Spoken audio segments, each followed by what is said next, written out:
Now, we were talking about the whole idea of developing a mission and a vision. The number one reason why, when we're coming up with a personal vision statement, which in itself is a question, and that is why developing an organizational vision statement, which seems like a dime a dozen organizations are doing it, is because there is this lack of trust. But where did we come with this lack of trust when there are other things here to consider? That is, we have three things just before we get to trust. One is the belief system. We have different beliefs at different points of time. Example, I'm just going to give an example from our childhood. If someone says there's a boogaboo in the room, we tend to think that there is a boogaboo in that room. And they're like, well, could you finish your breakfast? Because that boogaboo in the room's going to come out. You're like quickly, clamoring, and you're trying to eat all your food and everything.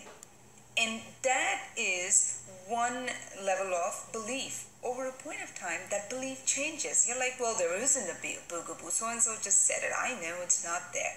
Your belief systems can change too. We tend to believe certain things and then we realize that, that's not there. Now, next is faith. What is faith? We don't have anything in front of us. Nothing has happened right now. Okay? And then we believe that it will happen. So in other words, they say that take a leap of faith, which means there is that amount of risk that you're taking. That you're saying that, look, I don't know what it is, but I'm going to believe it's going to happen and I'm going to proceed in that direction. So therefore, these things can change.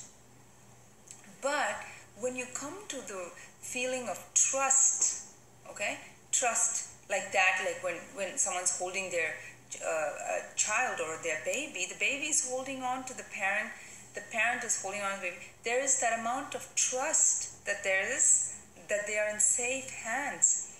So there is that amount of trust for us, like we spoke about the baby, that's needed to come up with this feeling that I can write a vision statement not only to myself, but if I start an organization, a group of us can come up with a vision statement, or me individually as an entrepreneur can come up with a vision statement.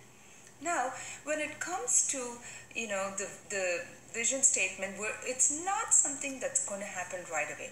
You may not be correct right away. You may come up with a certain vision statement that may need to be revised, may need to be revisited. And as you learn more, as you develop more of knowledge of whether that's what you really want, and your wants can change and all of that, and therefore vision statements can change. But you need to come up with one such statement, because that'll give you a place to start. It'll give momentum to your everyday tasks. But if you don't know where you're going and someone just gives you a car and they're like, you know what, you can go wherever you want, you will be like perplexed. Where will you be driving? You can drive all over the city with no goals. You need to know if you need to get to the store. You need to know if you need to get to the beach. That gives you an idea of how to proceed, the time estimate, and what are the resources you need for it. And all of that is known. And when I spoke about means becoming the end, is that you need to think of making this an enjoyable process. It should not be frustrating. So when we spoke about earlier the stumbling blocks become our deterrents.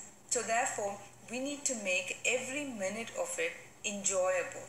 In other words, it should become like what we spoke about in the Maslow's pyramid. The very top we spoke about lies the self-actualization stage, which actually is the experience stage.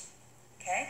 And when you experience something that needs no explanation, if you're experiencing a certain feeling, you don't need to explain to yourself why you're